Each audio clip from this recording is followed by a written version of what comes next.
But I want to talk this morning about this idea of enduring optimism. And I heard this story recently, and I've become a little bit obsessed with this story. So if you happen to be at an event where you hear me speak in the next probably 2 to 3 years, this is a story that I'm going to tell because it's having that much of an impact on me. And I think it actually does apply. It's relevant to the situation that we're seeing in the world today. So there's this gentleman named Sir Ernest Shackleton. And he decided this was in 1914, so over 100 years ago, December 1914, he's going to set sail and he's going to trek across Antarctica to be the first person to ever make it across Antarctica. So he gathers 27 men on this ship called Endurance, and they set out. Well, 6 weeks in, right? Spirits are high, you're fired up, you're freezing because it's December and it's Antarctica. But 6 weeks in, they're fired up and they hit ice and they're stuck. And it's not that the boat can't move, it's that they can no longer steer the boat, right? They're just basically moving wherever the ice takes them. And so they're stuck on that ice. And, not where you want to be, right? Not where you want to be. So they flow with that for 8 months. For 8 months, they're just kind of going as the ice takes them. And Shackleton had realized at this point, like, the mission has now changed, right? We're not going to get to trek across Antarctica. I've got to keep these other 27 people alive. So for 8 months, they just float with the ice. And then all of a sudden, the ice kind of pushes up the boat where it's like actually stuck. So they abandon ship and they set up camp on what's called an ice floe.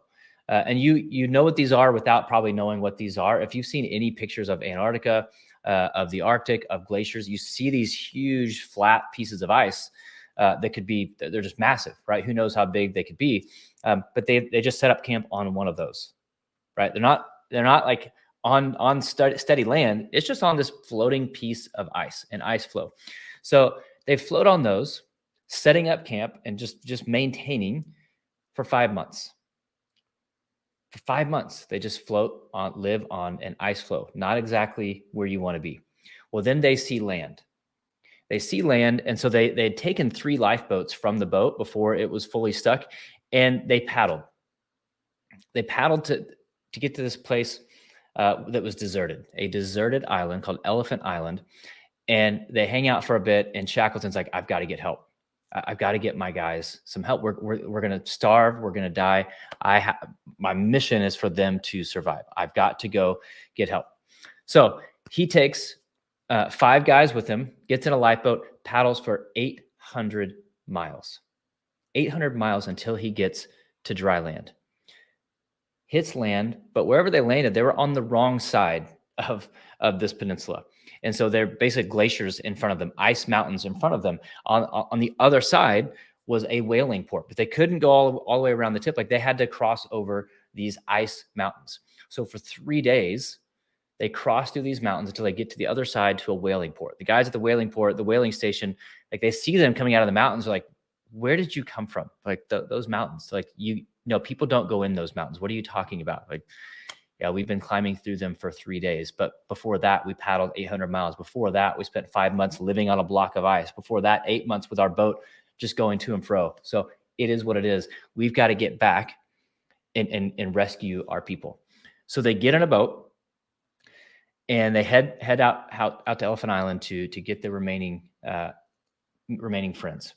Except they get stuck in ice again. It's like, you got to be kidding me. So they call for help from a boat. Another boat comes. It sees ice and has to turn around. Another boat comes and finally helps them. They get to Elephant Island. They get their guys. This was a 497-day journey. Almost 2 years, 22 months of dealing with sub-zero temperatures, of blizzards, of starvation, of what appeared to be hopelessness. And yet not one man died. Not one man died in this unthinkable set of events. Not one man died. They endured, right? The name of the ship was Endurance, and these guys had endurance, physical endurance, mental endurance, right? They endured. And so they talked to Shackleton, like, man, how is this possible? He said, man, I'm an optimist. I said, I'm an optimist. And I love this quote from him. He said, "The quality I look for most is optimism, especially optimism in the face of reverses and apparent defeat." He said, because optimism is true moral courage. And so think about this again, this set of events that's unthinkable, right? You set out to go across the Antarctica. You're stuck in ice. You're just floating along with ice. You're living on ice. You paddle through frozen waters to get to a deserted island. You're starving. You're alone. You paddle 800 miles. You get stuck in ice on the way back. Almost 2 years later, you're finally free. You're finally back on dry land, ready to kind of rebuild your life. At any point, he could have been negative and said, guys, we're not going to make it. Sorry, I don't know what to do. Not going to work out. And the result would have been, I believe, guaranteed death, right? Because if you don't believe you can make it through, you're not going to make it through. We've talked about that before, right? The power of belief. And it's not that he was a naive optimist, right? That's not healthy. It's not that he looked around like, hey, things are great. Yeah, we're going to make it just another day. Like, he knew the gravity of the situation. He could see what was good. He knew that starvation was happening. He knew that they were frozen, right? He was aware of their circumstances. He just wasn't going to be defined by the circumstances. And so every time he communicated with the guys, it was optimism. Hey, I know it seems tough. I know things aren't easy. We can make it another day. We can make it another day.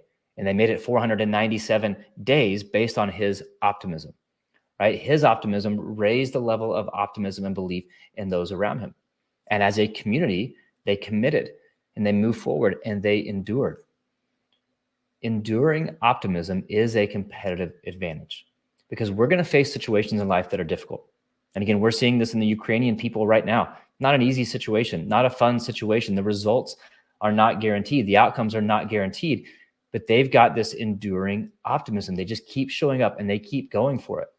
I think that's what's required from you and I in our daily lives. Things will be difficult. Hopefully we never face war, but you may face job loss, financial insecurity, career instability, all sorts of things happen, health issues, right? You're going to have relational drama. You're going to have workplace drama. You will face difficult things in your life, and how you think about those situations determines how you show up in those situations, which determines how you work through those situations, right? You can be negative, you can be pessimistic, you can be critical, and that's going to shape your actions. You're going to go down this path of negativity, and it may not mean death, but it's going to mean failure. It's going to mean more frustration. It's going to mean more drama. Or you can choose the path of enduring optimism. Say, hey, I know it's hard, but I can make it another day. Hey, I know it's difficult, but I'm going to keep going. I believe that good things are coming. I believe that I can make it through this, that we can make it through this. And that will shape your actions and you go down that path. And again, where the outcomes aren't guaranteed, that's not the point, but it's how we show up along the way. It's who we become in the journey. That way you give yourself a better chance to actually make it through those circumstances the way you want to and who you actually want to be going through that.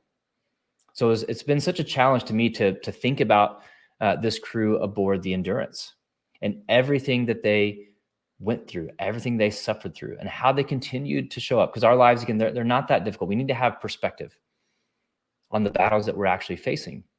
But instead of whining or complaining or getting negative or bitter or entitled, I didn't deserve this. I don't deserve to be sitting in Antarctica. I don't deserve to be living on an ice floe. I don't deserve to be away from my family. Things are hard, but we get to choose how we show up. We get to choose to have enduring optimism. And I would argue there is no such thing as enduring pessimism, right? Because when you have pessimism, you don't endure, you give up. When you have optimism, you do endure. You keep going, you keep fighting, you keep battling, you keep moving forward, which is the only way through. So challenge for us, challenge for me, in the midst of uncertain circumstances, in the midst of difficult moments, in the midst of adversity, is to choose to have enduring optimism. Tracy, any thoughts? Yeah, that's good. We have a quick question it's a hard one. It's something I was thinking of too. So as leaders, what's our responsibility to hold being an optimist in one hand, but also be realistic of what we're facing on the other? I think that is leadership. Yeah. Yeah, I think that is leadership. It's saying like, hey, I see what's going on, right? Because if you act like circumstances aren't real, you lose your people, right? you'll lose yourself, but you're also going to lose those around you who you are entrusted to care for and lead. Like, man, he doesn't get it. Does she not see what's actually happening? And so to be able to say, like, guys, I see it. I am fully aware of the gravity of the situation, but I believe the best is yet to come. I believe we can make it through. It may not have all the answers. It may not go exactly how we want it to go, but we have to continue to show up. And again, not to keep going political or to the war situation, but we're seeing that with the Ukrainian president. Like, he's being honest about the situation. Like, hey, we're up. It's a real battle. We need all the help we can get. Hey, if you're a civilian, great, we'll give you a gun. If you're a prisoner, like, we'll let you out and we'll pay you. Like, we need all. If you're a foreigner, come in. We will take all the help we can get. So he's saying, like, it is whatever the battle looks like. It's a battle. It's war. We are in for the fight of our lives. Mm-hmm. But a better day is possible. And we're going to fight. I'm going to fight for me. I'm going to fight for you. I'm going to fight for Ukraine. And I think that there's a reason that we're seeing civilians, like, get their families safe and then come back to battle. I saw a picture. It was an 80-year-old Ukrainian man, like, handing over his briefcase. Like, the guy can hardly walk, but he's like, give me a gun. I'm ready. They're like, what do you do? He said, this is for my grandchildren. It's like, it's unbelievably sad, but it's also incredibly powerful and incredibly inspiring. It's like, hey, like, because it's easy to show up when things are easy. It's easy to be a good leader when things are easy, when things are going your way. But it's like, but to have that optimism when things aren't going your way shows who you really are. Right? It's like, it's easy to live the values when things are going your way. Can you live the values? Can you live the standard? Can you make that choice when it doesn't make sense? And then watch how people respond. But it is okay. Like, again, you don't want to ignore reality. Like, I just don't think that's healthy. You see reality, but you choose to believe that a better way is possible. So true. And then Anthony makes a great point, just saying this speaks to the importance of the people that we surround ourselves with. Absolutely. Yep. Yeah, that's right. You surround yourself with negative people, you're going to have a negative life. And that, again, negativity multiplies, so does positivity. So does optimism. And so you want to surround yourself with people who believe impossible things are possible. I had dinner last night with a friend. He's a mentor. He is about to complete a $300 million project here in Oklahoma City, like revamping a historic building. He said, nobody said it was possible. He said, everybody told me I was crazy. Everybody said I couldn't do it. He goes, and 6 years later, after being rejected by lender after lender, I mean, he has a journal of legitimate miracles that have happened along the way because he believed it was possible. And because the people around him believed it was possible, which means they have done the impossible. And that's what it takes, right? It's like, you have to believe that the impossible is possible. And again, not in a reckless or naive or toxic way, because I think that can be a real thing. But in a way that actually inspires people to show up and move forward. Excellent. Love it. Well, thank you. That's inspiring. And it's just a good call to action for each one of us to really be introspective about what kind of a leader we are. And I'm getting inspiration from the president of Ukraine right now. Absolutely watching him. I really do watch the news in anticipation to see what he's doing. I think it's very inspiring. And it's the quote that he said, I may have said it in the last 20 minutes, but if I didn't, this quote, regardless of outcome, this quote will go down in history, right? Because like the U.S. said, hey, we've got a way out. It's like he could be in hiding, because he said multiple times, hey, I'm their target. They're coming after me. He's been on camera saying, like, talking to their government, hey, this may be the last time you see me alive, right? Like he's aware, like, they're coming after him. They're trying to take over the Ukrainian government. So we offer him a way out, and a lot of leaders would have taken it. And I don't know that it would have been wrong if he did take the way out, right? Because that could allow him to preserve government, to preserve all sorts of things. I don't know, but he said, no, I'm here to fight. I don't need a ride. I need ammunition. It's like, I don't need a way out. I need help moving forward, which is another thing. Leaders ask for help, right? He's said, we can't do this alone. We need the help of our friends. We need the help of the people around us. But that quote, I don't need a ride. I need ammunition. It's like, yeah, he's not retreating from the fight. Like, he's on the front lines with his people. And there's so many examples again. And I couldn't tell you his politics. I don't know. And I don't really care, right? Because we're seeing under crisis the kind of leader that he really is. Yeah. So he's saying, I'm not just for you, I'm with you. I am That's right right. here. That's with you. right. So, well, that's great. Thank you so much, Kevin. Thanks for all of you who joined us today. And we will see you next time on the Monday Mindset. Thanks, guys.